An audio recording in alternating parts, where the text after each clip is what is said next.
The Baltimore City Sheriff's Office is investigating after ICE agents showed up to the Mitchell Courthouse in Baltimore to detain someone. And this comes as the Trump administration is putting pressure on cities, pushing them to comply with deportation mandates. Fox 45's Jessica Babb is live. She spoke with the sheriff, pushing for some answers tonight. Jessica. So the sheriff says an employee in pretrial services called ICE believed to be working outside of their official duties. Now the sheriff's office is investigating to see if any laws were broken. As federal immigration pressure mounts and immigration officials carry out deportations, a new investigation is surfacing at the Clarence Mitchell Courthouse in Baltimore. Because this is the first time that we know of that they've come to the courthouse. Baltimore City Sheriff Sam Cogan says last Tuesday they got a call that ICE agents were at the front door of the courthouse. The agents, having an appointment with pretrial services, were taken upstairs.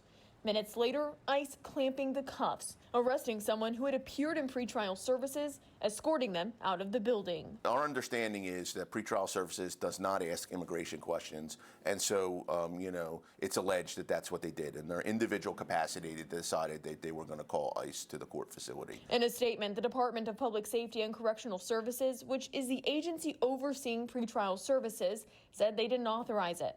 That employee is now on paid administrative leave, and both the department and the sheriff's office are investigating. We are looking to see if information was shared, right, that shouldn't have been shared, and whether that violated any laws. The clerk of the Baltimore City Circuit Court, Xavier Conaway, also releasing this statement supporting the criminal probe, saying Baltimore City will not compromise the right of any resident to access the court system free from intimidation or targeted enforcement. I can say as the sheriff, we do not want this to occur down here because it impacts the rights of everybody in the city, right, and really interferes with the court. But this comes at a time when the Trump administration is cracking down on illegal immigration.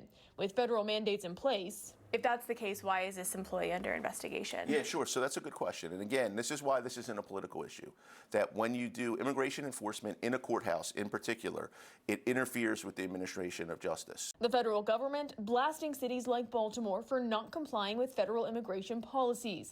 Baltimore City previously making a list of jurisdictions deliberately obstructing the enforcement of federal immigration laws, endangering American citizens. Was this person trying to comply with ICE mandates? So I don't know what they were thinking, but I don't believe, right, and no one's been able to show me where calling immigration enforcement is part of the official duties that someone would have at the court facility. Do you feel like your office is complying with ICE mandates? So, we are operating within the auspice of what the sheriff's office is. No one came and presented a federal warrant. ICE's mission and the sheriff's mission might not be aligned at this point. And my job as the sheriff is to protect the administration of justice and protect the citizens of Baltimore, and that's what I'm going to do.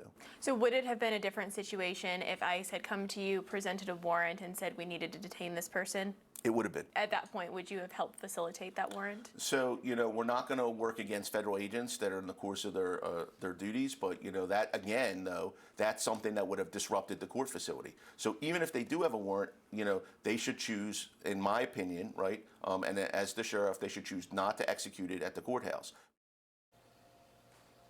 The sheriff's office wasn't able to provide information about who was arrested or even the crimes they're accused of, but we also did reach out to ICE. And while they are referring the comments to this specific incident to the sheriff's office, I also asked ICE about Baltimore City's compliance and if they are in fact working with ICE or not. So far, we've yet to hear back. Live in Baltimore, Jessica Babb, Fox 45 News.